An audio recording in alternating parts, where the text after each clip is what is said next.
Nah, ini dia. Kita udah sampai gerbangnya, Mas. Iya, Ustaz. Ini di gerbang Alas Wayang. Alas Wayang. Ini nggak dibentuk begini kan? Enggak, Ustaz. Menarik loh. Kalau dilihat itu kayak kaki. Di sini itu dulu perkampungan warga, Ustaz. Kemudian warga tidak ada yang berani meninggali daerah sini.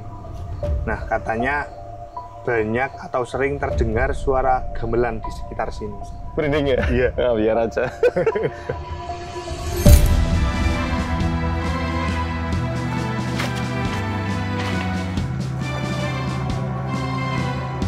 Kita berada di petilasannya Eyang Sapu Jagat, Ustaz.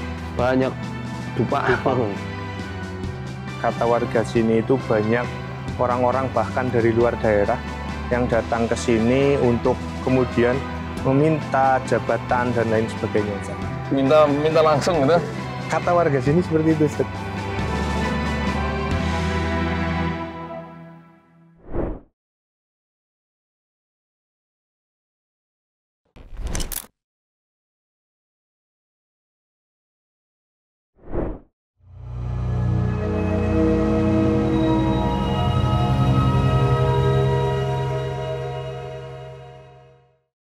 Assalamualaikum warahmatullahi wabarakatuh. Assalamualaikum. Sobat MFO, berjumpa lagi pada segmen Jelajah Misteri. Jelajah Misteri kali ini kita sudah berada di salah satu desa, di Desa Beji ya Mas Danang. Ya, di Desa Beji. Kita akan membahas tentang banyak hal, salah satunya misteri tentang petilasan Sapu Jagat, kemudian ada Alas Wayang, dan juga ada makam yang konon katanya makam gamelan, wayang, dan dalang-dalangnya ada di sini. Nah, nanti kita akan membahas lebih dalam dan dari berbagai sisi, baik sisi psikologis, mistis tentunya, dan juga ideologi agama kita. Nanti kita akan membahas lebih dalam, lebih lanjut bersama Ustadz Faizar tentunya. Mari kita bahas di tempatnya langsung, Ustadz. Siap. Oke, ayo. Langsung ke sana ya. Langsung sana, Ustadz.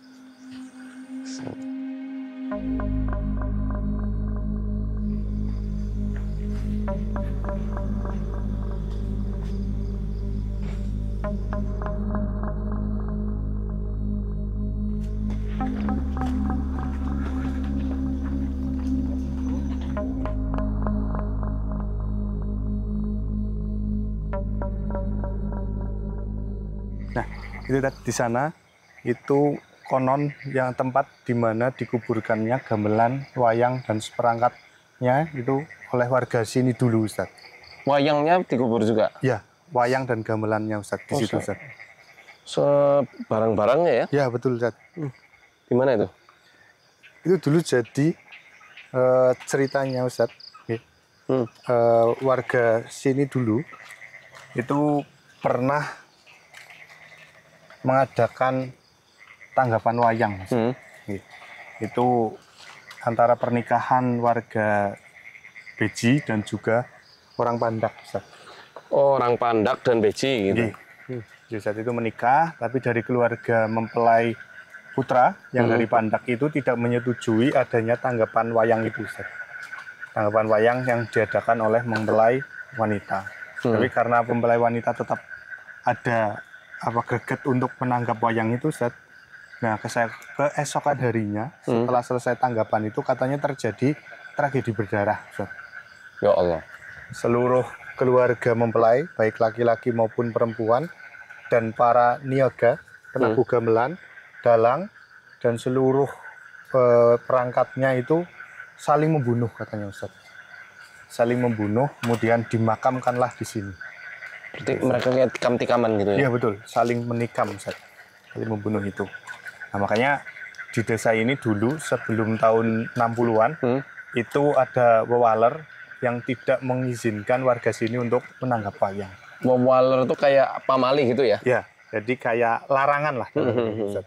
Kayak di Banyumas itu kan punya 4 wewaler. Apa tuh? Wah, menarik ini. Banyumas itu punya 4 wewaler, Ustaz. Semeninggalnya Adipati Wirasabah. Yang pertama, tidak boleh keluar di hari berpergian di hari Setupaing. Sabtu Pahing. Ya. Sabtu Pahing itu tidak boleh pergi Sabtu Pahing. Kemudian tidak boleh bangun rumah balai malang. Gimana Balai Malang itu? Balai Malang itu rumah yang balai latarnya itu berbeda dengan rumah induk, Ustaz. Oke. Nah, itu namanya Balai Malang. Jadi terus kemudian tidak boleh makan pindang banyak. Iya. Nah, yang terakhir Banyak tuh entok ya. entok kalau bahasa Banyumasnya entok. Kemudian yang angsa. Iya, angsa. Iya. Angsa. Kalau entok kan beda lagi, angsa. Nah, kalau yang terakhir itu tidak boleh naik jaran dawuk.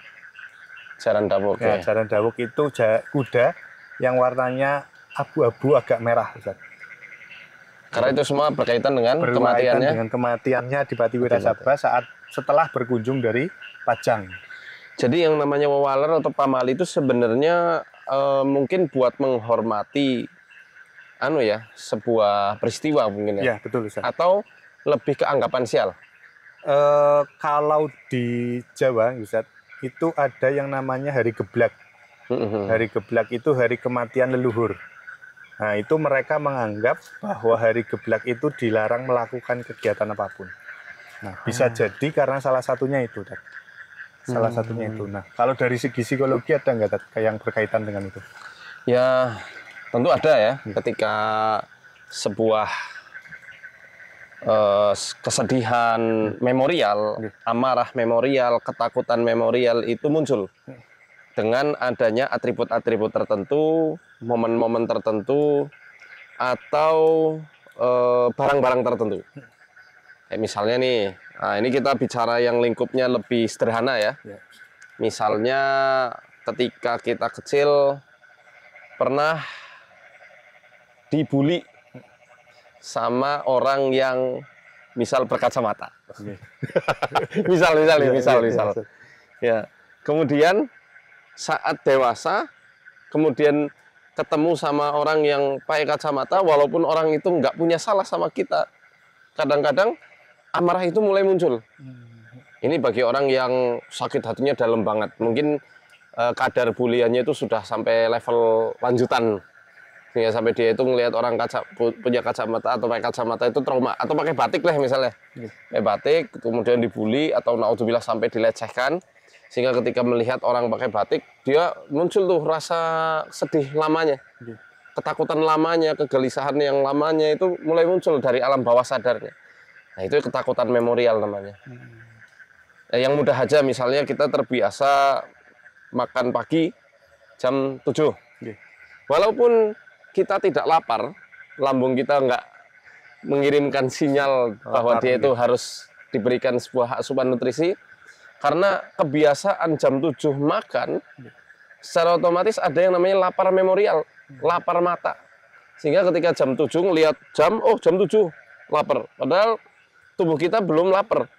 Yang lapar matanya dan lapar memorinya. Makanya di Islam ada yang namanya puasa.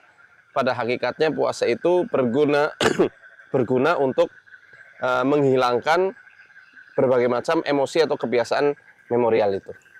Karena alam bawah sadar itu kan terbentuk karena kebiasaan yang berulang-ulang dan itu sangat mengena. Gitu. Kayak misalnya wawaler di tempat ini gitu ya. Itu kan sangat ibaratnya dari cerita tadi itu kan sangat memprihatinkan, miris banget kan? Dua orang yang baru saja menikah, kemudian saling tikam, ya itu tentu meninggalkan jejak luka yang sangat dalam bagi warga sini dan warga Pandak gitu, sehingga sampai kurun waktu sekian tahun mungkin ya, itu tidak ada yang mau nanggap wayang karena ya jangan sampai ketika nanggap wayang seperti itu. Ya sebenarnya kayak apa ya, kita itu kan di bangsa kita juga ada istilahnya kebiasaan melihat sesuatu yang jelek langsung ketuk-ketuk tuh, amit-amit jabang bayi, amit-amit jabang bayi gitu. Kalau di Islam ada Mas sebenarnya. Ada. Ya. Ada. Kalau misalnya melihat sebuah kecelakaan, musibah, itu ada doanya. Alhamdulillahilladzi afani mimma btalaka bihi wa faddalani ala katsirin mimman khalaqa tafdila. Kalau misalnya orangnya jauh misalnya, atau mungkin kejadiannya menimpa 3 orang lebih, Alhamdulillahilladzi afani mimma btalahum bihi wa faddalani ala katsirin mimman khalaqa tafdila. Ini seperti itu. Jadi kata Rasulullah SAW, siapa yang membaca doa ini saat dia melihat sebuah musibah, penyakit, atau mungkin peristiwa bencana, maka dia tidak akan diuji dengan bencana yang sama, penyakit yang sama, atau peristiwa yang sama. Teman-teman bisa menghafalnya ya. Ustaz, ketika suatu tempat Ustaz, yang kemudian disakralkan seperti ini, apakah kemudian akan muncul residu-residu dari luar yang ikut ke sini? Residu energi gitu. Iya, betul, residu energi. Ya itu, persis kayak di pelebaran ya. Di kuburan, rumah sakit, kemudian tempat-tempat yang bekas penjara gitu. Itu mengumpulkan jejak-jejak residu energi, ketakutan, kesedihan. Dan itu jelas lah, karena orang-orang ketika datang ke sini menguburkan sanak saudaranya, orang yang dia cintai, yang dia sayangi, pasti kesedihan itu simpan, Mas. Simpan. Bahkan ketakutan ya. Ketakutan itu karena fitrah seluruh makhluk, khususnya manusia dan jin, dia akan lari dari yang namanya kematian. Sehingga orang masuk kuburan itu udah hawanya carut-marut, pikirannya itu takut mati, takut terputus nikmatnya gitu. Ya, maka dari itu tugas kita adalah beramal soleh, mempersiapkan. Jadi residu itu memang jelas selalunya ada di setiap kuburan, rumah sakit, penjara, atau bahkan bekas-bekas tempat-tempat seperti itu. Itulah yang kadang membuat para jin yang fasik mulai muncul, dan dia beresonansi dengan energi itu, memanfaatkan celah-celah psikis manusia untuk menggoda. Kayak ini Mas, orang Jawa itu kan kebiasaannya punya tradisi untuk menghargai alam. Sampai akhirnya ketika orang itu merenungi indahnya ciptaan Allah berupa pohon, gunung, kemudian dengan itu mereka menambah imannya. Di saat itu jin tahu nih, bangsa jin yang fasik itu tahu, oh manusia suka nih sama pohon, suka sama gunung, suka sama benda kayak keris misalnya, atau tombak, atau apalagi kuda atau yang lainnya lah ya. Kemudian di situ mereka bikin tipu daya Mas. Sampai akhirnya tata cara kita menghormati ciptaan Allah, baik itu berupa pohon, gunung yang semestinya kita lestarikan, justru malah diberikan makanan layaknya manusia. Itu awal mulanya karena ada bisikan-bisikan dari jin-jin fasik itu. Orang Jawa dulu menghargai alam itu gimana Mas? Orang Jawa itu dulu menghargai alam, Ustaz. Mereka sangat luar biasa, Ustaz. Mereka kemudian melindungi alam, karena ada istilah Bapak Oso Ibu Bumi. Ya, itu yang kemudian membuat masyarakat Jawa itu sangat-sangat menghargai alam, Ustaz. Bahkan mereka tidak berani merusak alam. Maka ketika masyarakat Jawa tidak mampu menjelaskan itu, maka geserlah ke hal-hal yang kemudian seolah-olah ini ada penunggunya, seperti itu, Ustaz. Oh gitu. Iya. Jadi kayak cerita-cerita tentang Banaspati dan lain-lain itu kan salah satu penunggu hutan, seperti itu, yang kemudian bertujuan untuk masyarakat awam lainnya itu tidak mengganggu hutan. Kan kita ketika di sana ada Banaspati, kita kan takut ke sana. Tujuan awalnya hanya itu, awalnya. Kita akan takut ke sana, yang akhirnya kan tidak berani menebang pohon, tidak berani menebang ini. Coba kita lihat, Ustaz, ketika ada pohon besar, kita biarkan, pasti suatu saat akan ditebang. Tapi ketika kita pasangi kain poleng saja, pasti tidak akan ada yang berani yang menebang. Iya. Nah, itu psikologi kita bermain kan. Tersugesti ya. Iya, betul, Ustaz. Kena priming effect gitu. Ya, betul. Ada Banaspati. Ya, betul, Ustaz. Padahal tidak ada apa-apa misalnya, Ustaz. Gitu. Seperti itu, Ustaz. Akhirnya tapi malah jadi seperti pisau mata dua ya. Betul. Pisau bermata dua. Ya, karena orang Jawanya sendiri yang nggak paham. Betul, Ustaz. Nggak paham silsilah. Kenapa kok ada istilah Banaspati, ada Kemamang, dan dan lain-lain. Ya. Iya. Saya penasaran hutan wayang, Mas. Iya. Kita sengaja memilih lokasi ini kan karena viral loh. Banyak banget konten kreator yang kesini uji nyali, Iya. yang nyari penampakan. Kalau kita nggak nyari penampakan, kita ceramah. Betul Ustaz. Iya. Kita kayaknya langsung ke hutan wayang ya. Oke, siap Ustaz. Itu di sana katanya banyak mitosnya ya.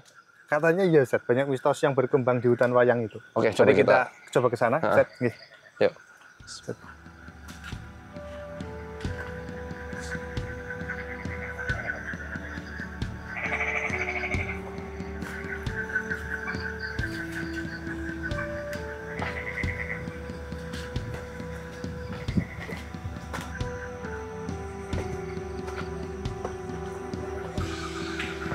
Nah, ini tempatnya ke sana tuh, Mas. Nggih, Ustaz. Kita harus masuk ke arah semak. sana, nggih. Turun Ustaz. Bismillah. Bismillah.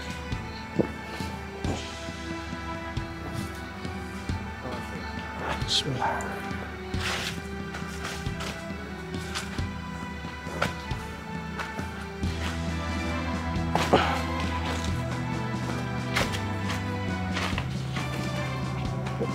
Bismillah.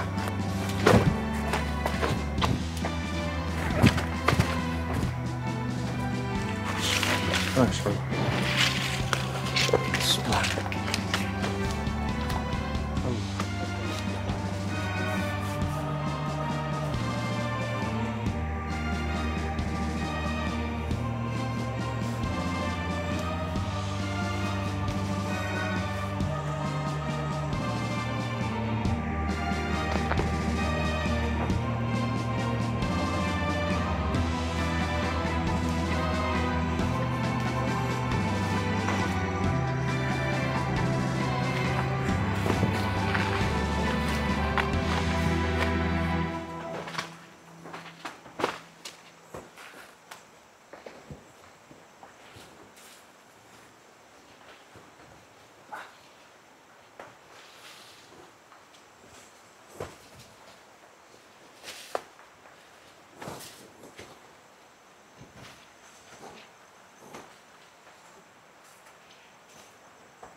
Ya.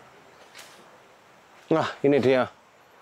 Kita harus sampai gerbangnya, Mas. Iya, Ustaz. Ini di gerbang masuk Alas wayang. Alas Wayang. Hutan wayang. Hutan wayang. Assalamualaikum warahmatullahi wabarakatuh. Ini pohon apa, Mas? Pohon beringin, Ustaz. Pohon beringin yang kemudian batangnya, akarnya ya. Iya. Akarnya kayak gerbang nih, menarik banget. Iya, betul Ustaz.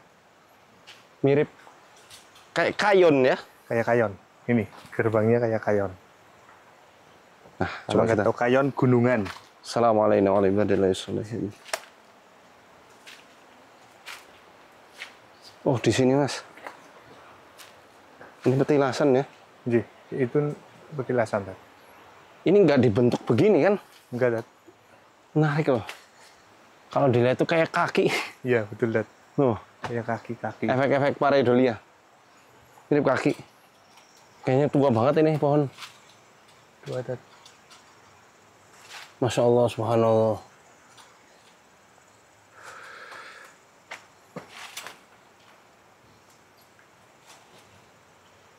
Wah, seru. Kayak kaki T-Rex, teman-teman. Yang di sana seru, yang di sana kayak T-Rex. Iya, betul, Ustaz.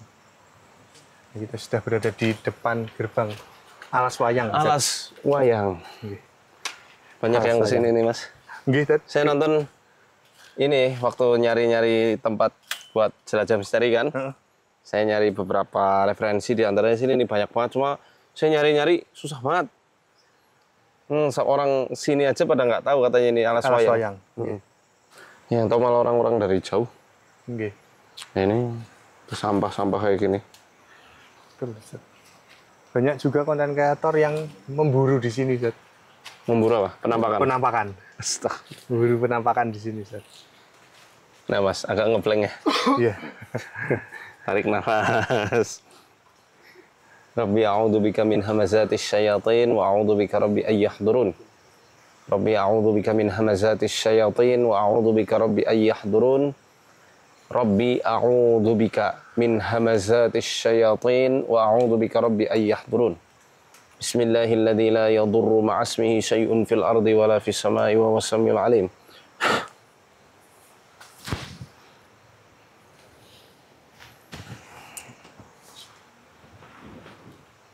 Nah, Ustaz, dulu ini menurut beberapa narasumber Ustaz, yang dicari oleh Mas Danang itu katanya di sini itu dulu perkampungan warga, Ustaz.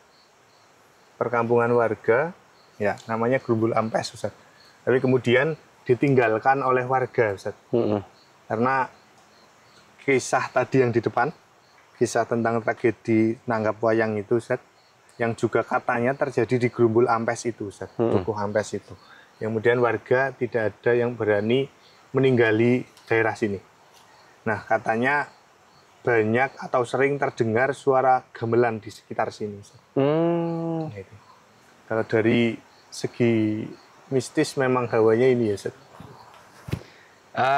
Sugestinya kuat. Iya, betul, Ustaz. Ya itu karena saking banyaknya konten kreator yang datang ke sini, kemudian juga folklore ya, cerita-cerita rakyat, ketok tular, tradisi tutur yang mengatakan bahwa tempat ini sangat sakral, angker, ditambah lagi dengan pemandangan pohon, ya sebenarnya pohon beringin pada umumnya, itu. Ini kalau di luar negeri unik, ya, di Indonesia buat wisata mistis. Betul, betul. Iya. Jadi memang hawa di sekitaran sini tuh apa ya? Kalau orang yang mungkin nggak mawas diri, bisa bikin blank, pusing, mual, hilang fokus, ya, dan lebih neken. Iya, betul. Kenapa kok hawanya neken? Ya elemen di sini kayu sama tanah dan lembab, dingin, lembab, dingin lembab. Ya nggak kerasa kayak gitu nggak? Kerasa, ya. Nah, dingin lembab itu kan ibaratnya kayak bikin energi di tubuh manusia itu jadi stagnan. Kemudian susah fokus. Susah fokus. Karena mungkin apa ya, alami di tempat ini juga masih asri, jauh dari pemukiman, dan ya seperti yang difirmankan Allah di Quran, yang menjadikan setan akhirnya bisa berkuasa dalam tanda kutip ya kepada manusia ketika mereka dijadikan pemimpin dan dijadikan sekutu di sisi Allah. Padahal Allah sudah mengatakan 3 kali di Quran, Inna ibadi laisa laka alaihim sultan. Sesungguhnya kamu tuh nggak punya kuasa atas hamba-hambaku illa man ittaba'aka minal ghawin, kecuali hamba-hambaku yang mengikutimu. Kenapa, Mas? Merinding ya? Iya. Nah, biar aja. Iya. Nah, yang paling jelas tuh yang di Nahl. Di juz 14 2 kali difirmankan, juz 15 surat Isra juga difirmankan demikian. Kenapa kok bisa sampai akhirnya jaminan Allah atas kita itu bisa kebobolan? Ya ulah manusia sendiri. Ngapain jadikan mereka itu sebagai pemimpin? Innamas sultanuhu 'alal ladzina yatawallawnahu wal ladzina hum bihi musyrikun. Sesungguhnya kekuasaan setan atas manusia itu bagi orang yang menjadikan mereka sebagai pemimpin dan orang yang menjadikan mereka itu sekutu di sisi Allah. Ya mau nggak mau, yang namanya roh manusia itu udah di barzakh. Dan ya jin-jin fasik itu yang malih rupa atau kadang menjelma, ngaku-ngaku sebagai sosok-sosok tertentu. Cuma sayangnya kadang-kadang manusia itu salah memahami konsep spiritual. Spiritual kan artinya apa, Mas? Spiritual artinya apa? Jiwa ya? Jiwa, roh iya, ya? roh. Intinya spiritual itu pada hakikatnya adalah belajar tentang kebijaksanaan, belajar tentang gimana caranya mengekang ego kita, hawa nafsu kita, belajar gimana caranya kita mentauhidkan Allah dengan sebenar-benarnya, bukan berinteraksi sama jin. Iya, betul. Iya, kadang-kadang orang salah memahami kalau orang spiritual kemudian malah jadi apa? Berinteraksi sama jin. Spiritual ya pada hakikatnya tazkiyatun nafas, penyucian jiwa. Apakah nggak nyaman, Mas? Ya, ya ini biasa sih, Tat. Cuma memang hawanya yang agak ini, Tat. Menekan ya? Iya, Mhm. menekan. Nah, sih. Nah, sebelum kita masuk, coba saya bentengin dulu. Minta sama Allah kita pembentengan, kemudian nanti bisa kita masuk. Soalnya memang lumayan. Ini mirip yang di belum ada ya. Belum ada, Tat. Dari Beda. Sada juga nggak kayak Nggak gini kayak ya. gini, iya. Di sini karena mungkin jauh banget, pelosok. Betul, jauh Lebih. dari pemukiman, gitu. Nah, ini udah dingin.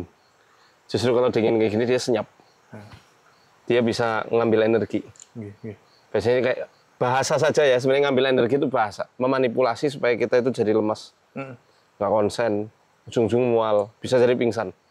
Nah, orang-orang kesambet tuh kan kayak gitu, Kayak Mas. gitu ya, Ustaz? Iya, termanipulasi. Perasaannya, pikirannya, energinya dia jadi loyo. Oke, saya nanya Mas Akbar deh.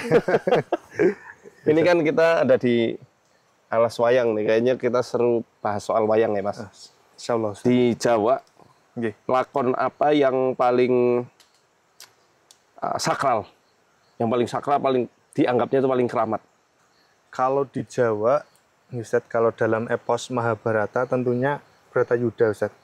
Bratayuda. Tentunya Bratayuda, Ustaz. Selain lakon yang diselipkan oleh Sunan Kalijaga, Dewa Ruci, itu yang paling sakral Bratayuda, Ustaz. Oh, Dewa Ruci termasuk sakral ya? Termasuk sakral, Ustaz. Dewa Ruci, Ustaz. Dewa Ruci termasuk Bratayuda itu berawal dari Kresna Duda, Nggih, Gugah. Kresna Gugah. Kresna Gugah itu sebelum Kresna Duta, Ustaz.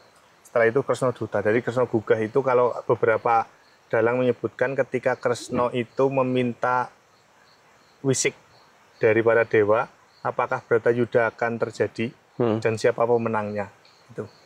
Itu. Setelah itu baru lakon Kresna Duta. Nah, Kresna Duta bagaimana caranya supaya Bratayuda itu tidak terjadi. Kan seperti itu. Setelah itu lakon kemudian dilanjutkan ke lakon setelah Bratayuda mulai. Ustaz, Bratayuda mulai itu ada pertama berarti lakon Bisma Gugur. Iya. Bisma Gugur. Bisma Gugur sakti ya. Iya, betul, Ustaz. Eyangnya Pandawa juga kan? Eyangnya Pandawa, betul, Ustaz. Eyangnya Pandawa. Dan kan Bisma itu satu paket dengan Resi Seto. Resi Seto pertama kan Bisma mengalahkan Resi Seto, kemudian Bisma kalah oleh Sri Kandi. Di jelmaan dari sosok yang mencintai Bisma, seperti itu. Kemudian setelah itu dilanjutkan dengan lakon Ranjapan atau Abimanyu Gugur. Abimanyu Gugur, Ustaz. Abimanyu Gugur. Setelah itu ada lakon Burisrawa Gugur.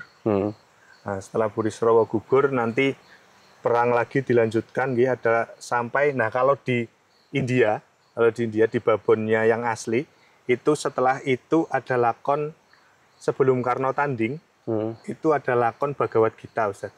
Apa itu? Bhagavad Gita itu ketika Kresna memperlihatkan wujud aslinya kepada Arjuna. Sebagai Dewa Wisnu, Dewa penguasa alam raya ini, pemelihara alam raya.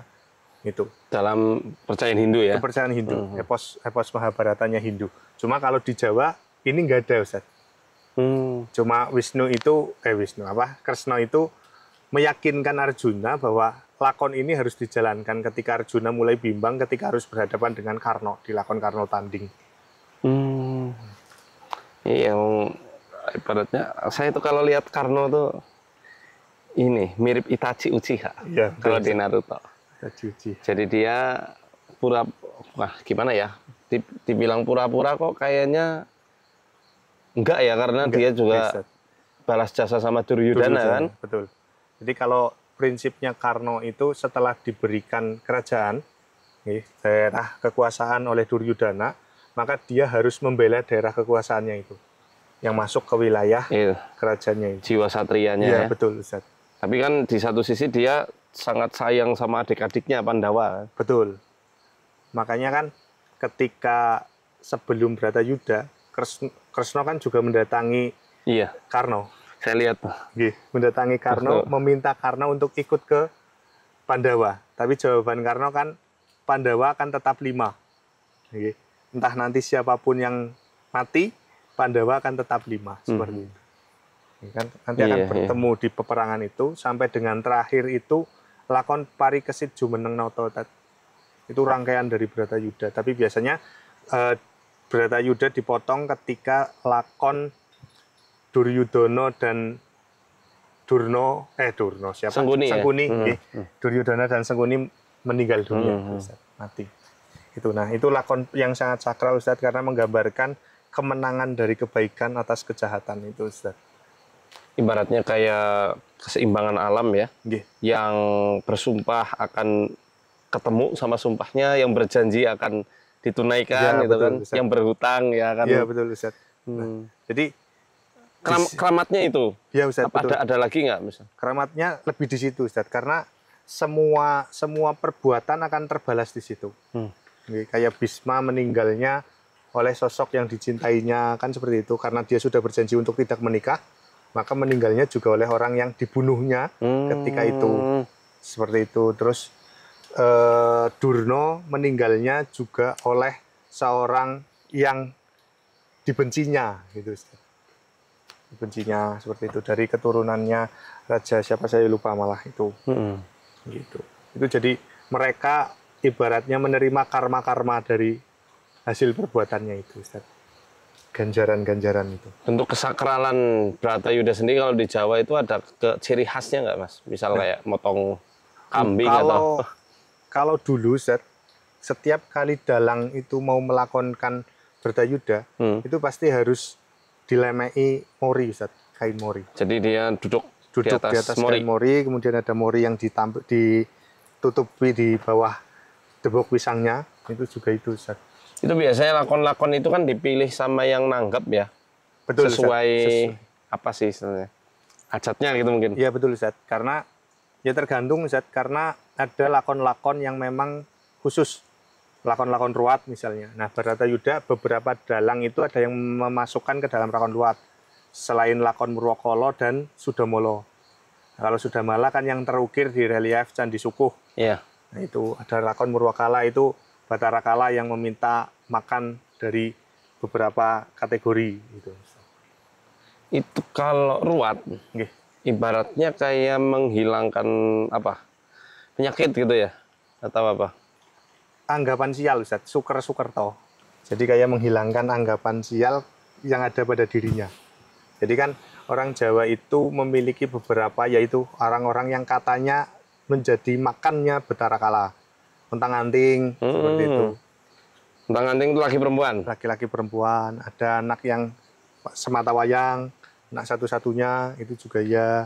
Terus ada banyak, Ustaz, yang seperti itu. Anak yang Pandawa 5, laki-laki semua anaknya 5, itu juga kan harus diruat katanya. Nah, ruat itu banyak sebenarnya, Ustaz. Tidak hanya ruat tentang itu, ada ruat tempat, ada ruat pernikahan, ada ruat ini. Makanya kan banyak yang ruat diri seperti itu. Saya sebenarnya masih belum paham konsep itu ya. Tapi tepat nggak kalau misal ruat itu disamakan sama rukyah? Ya sama sebenarnya, Ustaz. Cuma metodenya yang berbeda. Kalau rukyah kan bacaan ya, betul. Apa namanya, doa itu. Doa, betul. Mereka pakai mantra. Pakai ya pertunjukan wayang itu, Ustaz. Makanya dalang-dalang sepuh itu biasanya yang menjadi dalang ruat.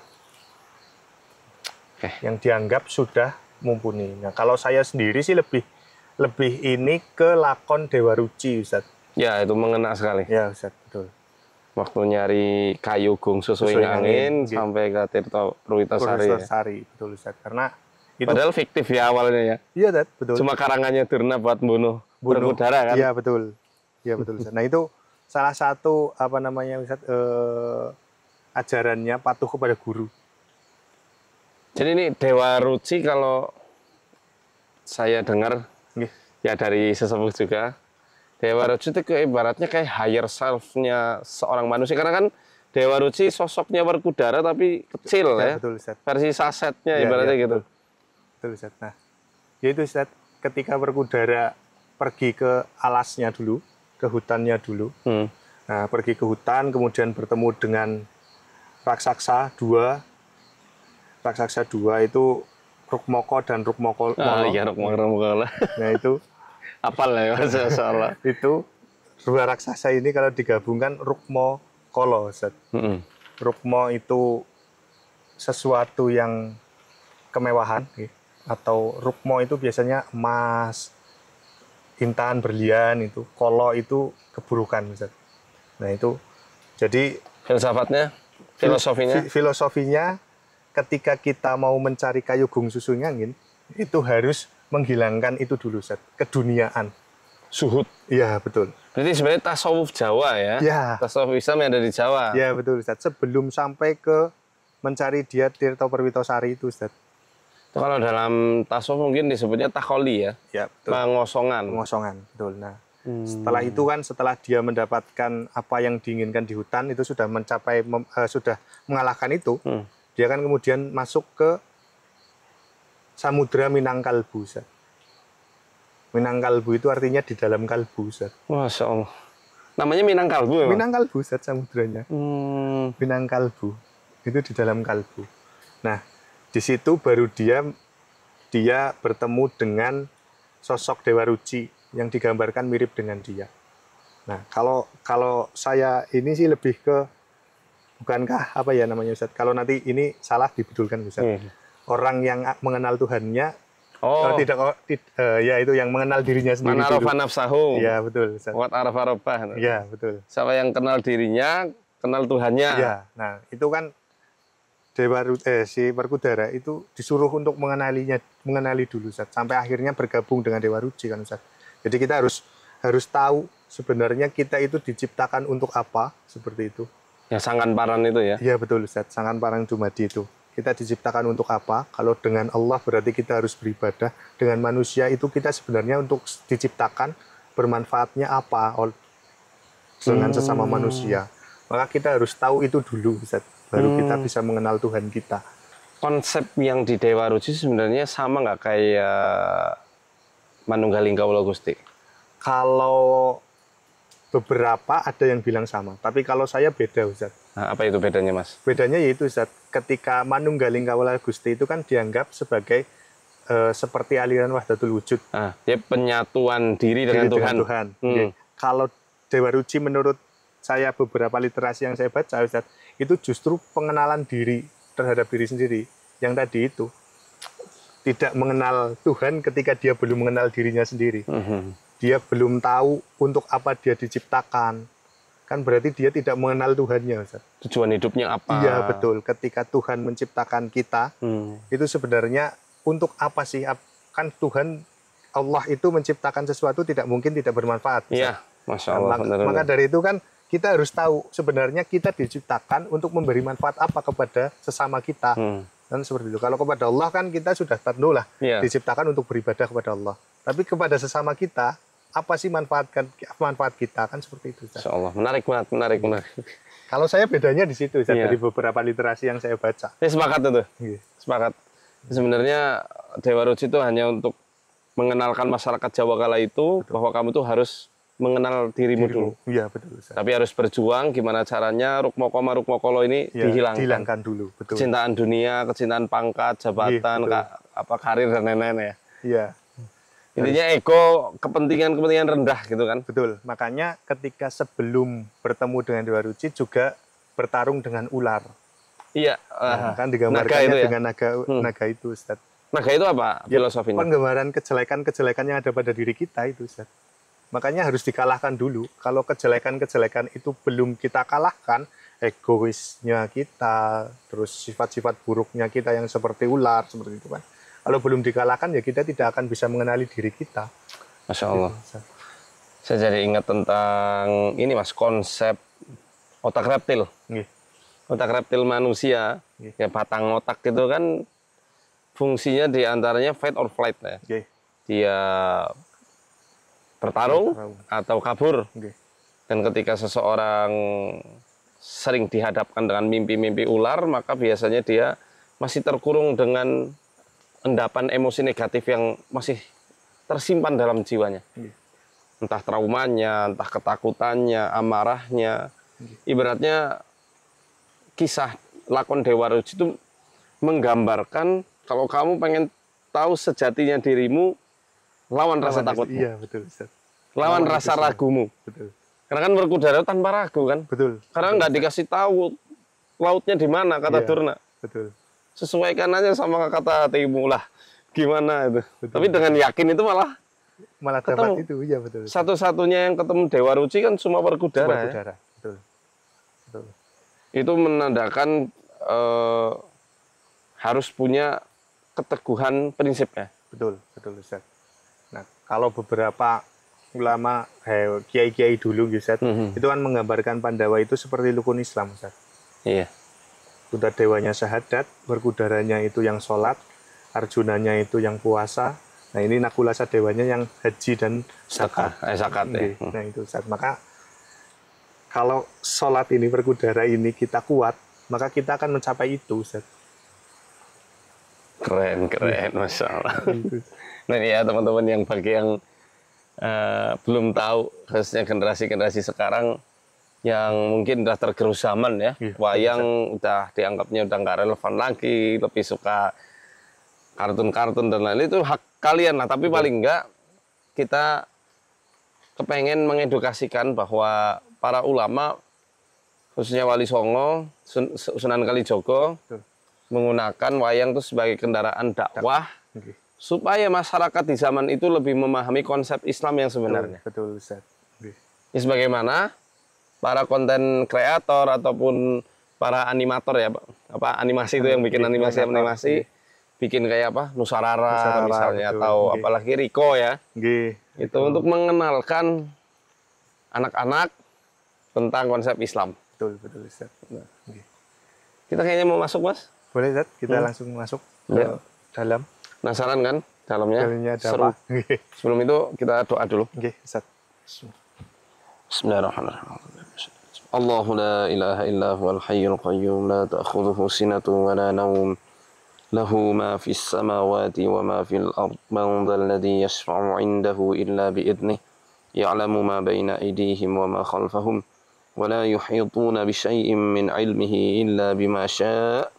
وسع كرسيه السماوات والأرض ولا يؤوده حفظهما وهو العلي العظيم بسم الله الرحمن الرحيم قل هو الله أحد الله الصمد لم يلد ولم يولد ولم يكن له كفوا أحد بسم الله الرحمن الرحيم قل أعوذ برب الفلق من شر ما خلق ومن شر غاسق إذا وقب ومن شر النفاثات في العقد ومن شر حاسد إذا حسد بسم الله الرحمن الرحيم قل أعوذ برب الناس ملك الناس إله الناس من شر الوسواس الخناس الذي يوسوس في صدور الناس من الجنة والناس.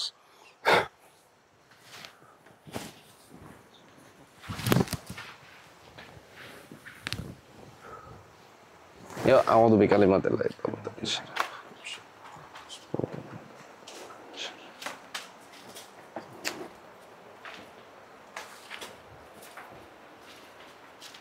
Ini yang saya bilang, kayak kaki dinosaurus. Seru kan teman-teman? Ini sebentar. Nah.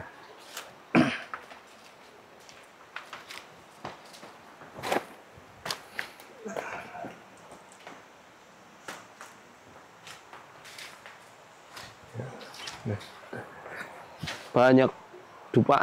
Ini khas dupa Ustaz. Nah ini kita berada di petilasannya yang sapu jagat Ustaz. Sapu jagat. Kemarin sapu angin, ini sapu jagat. Kita kemarin membahas sapu angin, kita sekarang berada di sapu jagat Ustaz.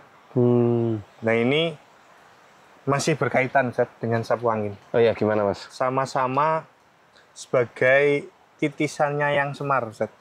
Jadi Yang Semar ketika zaman Medang itu menitis kepada Yang Sapu Angin dan Yang Sapu Jagat. Ustaz. Tapi kalau dari sini, kalau warga sini itu justru mengisahkan bahwa ini salah satu pendiri desa sini Ustaz. Asal usul dari desa sini. Oh, pendiri desa namanya Yang Sapu Sapu Jagat. Nih, kalau Yang Sapu Jagat yang saya tahu di literasi itu yaitu titisannya Yang Semar Ustaz. Soalnya ini banyak ya yang apa namanya Yang kesini, namanya Ustaz. sapu jagat ya. Ya betul, banyak Ustaz. Petilasan-petilasan Yang Sapu Jagat, Yang Sapu Angin itu banyak Ustaz.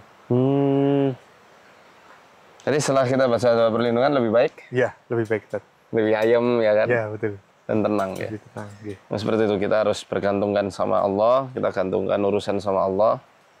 Niat kita di sini buat dakwah lillahi taala ya.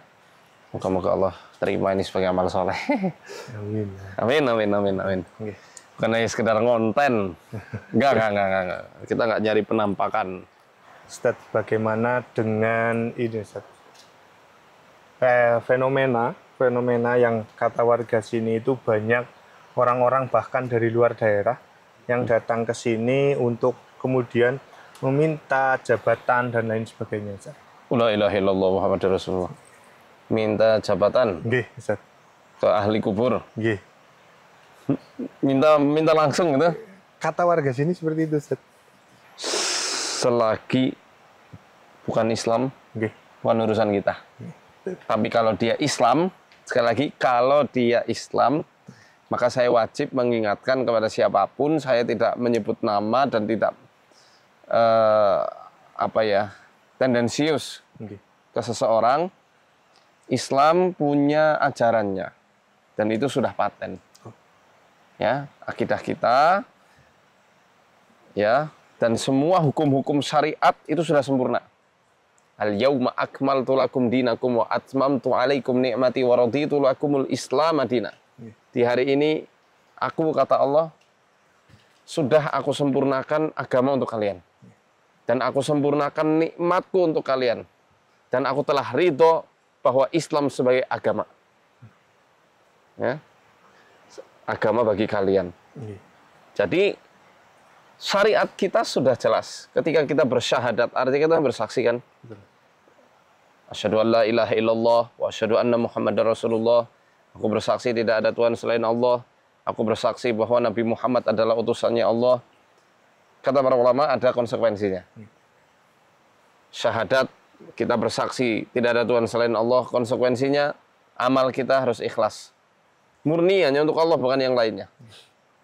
Kita bersaksi Nabi Muhammad adalah utusannya Allah, kita harus ittiba, ngikuti ajarannya beliau. Beliau sudah mengajarkan tata cara sholat, tata cara berdoa, tata cara mendekatkan diri kepada Allah. Ikuti saja, jangan ngarang-ngarang sendiri, yang kemudian malah bisa menjerumuskan seseorang kepada dosa menduakan Allah. Ketika seseorang sampai naudzubillah min dzalik terjebak dalam dosa menduakan Allah, itu dosa yang nggak diampuni selamanya ketika di akhirat. Tapi selagi di dunia masih punya kesempatan tobat, maka siapapun yang berdoa kepada selain Allah, berdoa langsung ya, bukan tawasul nih ya. Berdoa langsung, yang bertawasul walaupun saya tidak melakukan hal tersebut, tapi ya silahkan bagi saudara-saudara yang sesama muslim yang meyakini dalil tawasulan tersebut, ya silahkan aja lah. Saya enggak, yang penting prinsip saya tidak seperti itu gitu ya. Tapi ini kalau minta langsung sama yang dikubur, ini sudah masuk kepada menduakan Allah dengan tingkat yang level yang besar. Iya Mas. Nggak boleh sama sekali. Nah ini Zat, kalau konten kreator? Ya, kita lihat dari konten kreator itu Zat. Beberapa itu menyebutkan bahwa malah ini bukan petilasannya yang sapu jagat, Zat. Malah kuda dan wayangnya yang sapu jagat. Makanya salah satu alasan kenapa kemudian di daerah sini disebut alas wayang, karena itu Zat, ada wayangnya yang sapu jagat yang dikuburkan di sini. Itu sumbernya dari mana? Salah satu konten kreator, saya lupa malah akunnya Pak Ustaz. Maksudnya dia ngomong kayak gitu Pak, interaksi mediumisasi atau? Wallahu alam, saya tidak full ke belakangnya, saya hanya lihat di depan bahwa dia lihat ini gitu. Iya. Ya kata Nabi, wakari halakum kila wakola kan. Nggih. Kamu tuh nggak suka kila wakola, katanya. Katanya ini nggak bisa dipertanggungjawabkan, malah bisa menggadaikan akidah. Jadi ya seperti bentuknya kayak begini ya, sudah begini. Iya, betul Ustaz. Jadi di sini itu dia intervensi dari segi rasa, Mas. Perasaan. Ustaz. Kenapa? Ya itu bisa dideteksi dengan pekanya organ kita. Saya rasa mungkin semuanya termasuk kameramen pun ngerasa. Cuma ini nggak penting lah untuk kita bahas secara umum. Ala kulihal hawa dingin lembab ini seperti yang tadi saya sebutkan di sana, dia nyerap energi. Dia ngambil dari jalur perasaan. Jadi ketika kesini dengan perasaan yang carut marut bisa bahaya. Bisa kesasar, bisa yang naudzubillah min dzalik. Karena memang lokasinya juga yang sangat ini ya Ustaz. Lokasinya nggak ada manusia. Iya betul. Cuma kita doang. Cuma kita aja kan itu. Nah Ustaz, unsur-unsur tadi Ustaz ya, yang hawa lembab dan ini bisa dinetralkan dengan baca Al-Quran Ustaz? Bisa, tapi tempat ini adalah tempat ritual. Jadi kalau menurut saya percuma netralin. Orang-orang masih pada kesini. Ini sebenarnya nih, yang sesatnya manusianya sendiri. Ibaratnya kita memperingatkan misalnya, kita memperingatkan jin, jangan kamu sesatkan manusia. Ya jinnya jawab, lo manusia sendiri yang minta disesatkan kok. Betul. Ya, jadi melalui konten ini saya mengajak kepada semuanya yang menyaksikan, termasuk mungkin saya sendiri ketika saya menyaksikan video ini ketika preview, kembali kepada ajaran tauhid. Jaga terus ketauhidan kita kepada Allah Subhanahu wa taala. Karena tauhid itu harga mati. Nggak bisa diganggu gugat. Kunci selamat kita adalah la ilaha illallah Muhammadur Rasulullah. Kalau itu tercoreng sedikit aja, mengerikan. Allah sudah berfirman di Quran, walaqad uhiya ilaika wa ilal ladzina min qablika la in asyrakta la yahbatanna 'amaluk wa la takunanna minal khasirin. Telah diwahyukan kepada engkau dan nabi-nabi sebelummu, kalau kamu berani untuk menyekutukan Allah, maka amalanmu semua akan hangus dan kamu termasuk orang-orang yang merugi. Ini khitab kepada Rasul. Kan kak ini uhiya ilaika. Kayaknya ini ke Rasulullah. Setegas itu loh masalah menduakan. Allah nggak suka diduakan dengan apapun. Jadi kalau misalnya jin yang ada di sini mau berhadapan dengan Tuhan semesta raya, Allah Rabbul Alamin, nah, silahkan saja. Kita lihat nanti di akhirat. Ya, nah hari kiamat itu pasti akan terjadi. Dan bagi manusia yang datang minta-minta, bertobatlah. Kalau kalian Islam, bertobatlah, ya, dan kembali ke jalan Allah. Kalau misal mau minta hajat ke masjid, doa langsung sama Allah. Atau minta sarana dari orang soleh yang masih hidup, ke kiai, ke para ulama, ke para ustadz, minta doa. Biar bisa lulus ujian, karirnya lancar, rezekinya lancar, itu lebih aman daripada minta-minta ke tempat-tempat yang selain masjid. Gitu. Saya mungkin kepengen bacain ayat yang tadi kaitannya sama Dewa Ruci, Mas. A'udzu billahi minasy syaithanir rajim. أفحسبتم أنما خلقناكم عبثا وأنكم إلينا لا ترجعون فتعالى الله الملك الحق لا إله إلا هو رب العرش الكريم ومن يدع مع الله إلها آخر لا برهان له به فإنما حسابه عند ربه إنه لا يفلح الكافرون وقل رب اغفر وارحم وأنت خير الراحمين أعوذ بالله من الشيطان الرجيم فأقم وجهك للدين حنيفاً فطرة الله التي فطر الناس عليها لا تبدين لخلق الله ذلك الدين القيم ولكن أكثر الناس لا يعلمون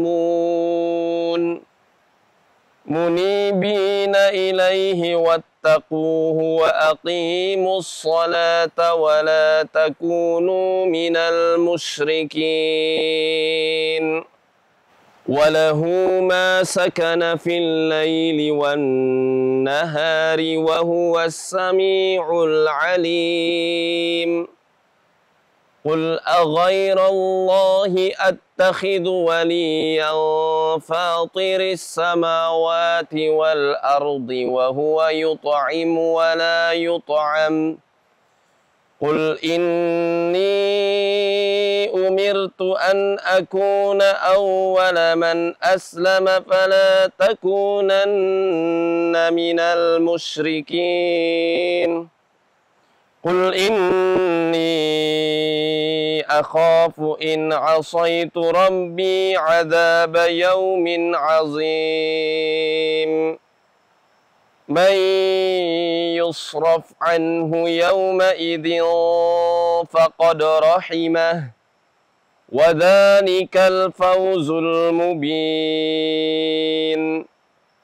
وإن يمسسك الله بضر فلا كاشف له إلا هو وإن يمسسك بخير فهو على كل شيء قدير وهو القاهر فوق عباده وهو الحكيم الخبير قل أي شيء أكبر شهادة قل الله شهيد بيني وبينكم وأوحي إلي هذا القرآن لأنذركم به ومن بلغ أئنكم لتشهدون أن مع الله آلهة أخرى قل لا أشهد قل إنما هو إله واحد وإنني بريء مما تشركون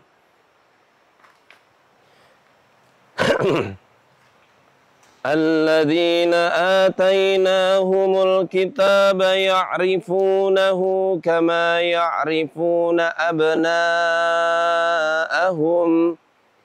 الذين خسروا أنفسهم فهم لا يؤمنون ومن أظلم ممن افترى على الله كذبا أو كذب بآياته إنه لا يفلح الظالمون ويوم نحشرهم جميعا ثم نقول للذين أين شركاؤكم الذين كنتم تزعمون ثم لم تكن فتنتهم إلا أن قالوا والله ربنا ما كنا مشركين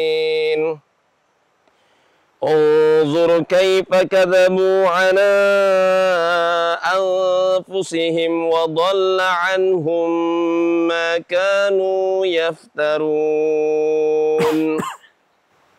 Kenapa? Kirain. Ya. Cukuplah. Sedikit aja, ada beberapa tadi kita bacain Mu'minun, Ar-Rum dan An'am. Ya, sebagian-sebagian aja biar yang terpenting pesan dakwah kita dengan bacaan ayat tadi semoga bisa meresap untuk teman-teman yang ada di rumah khususnya ya, yang mendengar konten ini, yang menyimak konten kami, dan mobil khusus saudara-saudara kita dari bangsa jin, karena pasti di antara mereka mungkin ada yang mukmin juga. Kalau yang belum mukmin, moga diberi hidayah sama Allah, sehingga bisa berislam, beriman dengan sebenarnya. Aslim taslam. Berislamlah, kamu akan selamat. Sesuai yang dicoket tadi. Asli. Oke, saya rasa cukup, Cukup Mas. ya, Ustaz? Oke. Baik. Enak kan? Enak, Ustaz. Sudah enak. Apa mual? Enggak. Demikian tadi penelusuran kita dalam episode Jelajah Misteri kali ini. Bagi sobat-sobat MFO yang mengetahui tempat-tempat mistis dan juga mitos-mitos yang berkembang di tempat itu, bisa menghubungi nomor di bawah ini atau komen di video ini. Nanti insya Allah kita akan membahas tempat tersebut bersama tim MFO, ya Ustaz. Insya Allah. Terima kasih. Wassalamualaikum warahmatullahi wabarakatuh. Waalaikumsalam.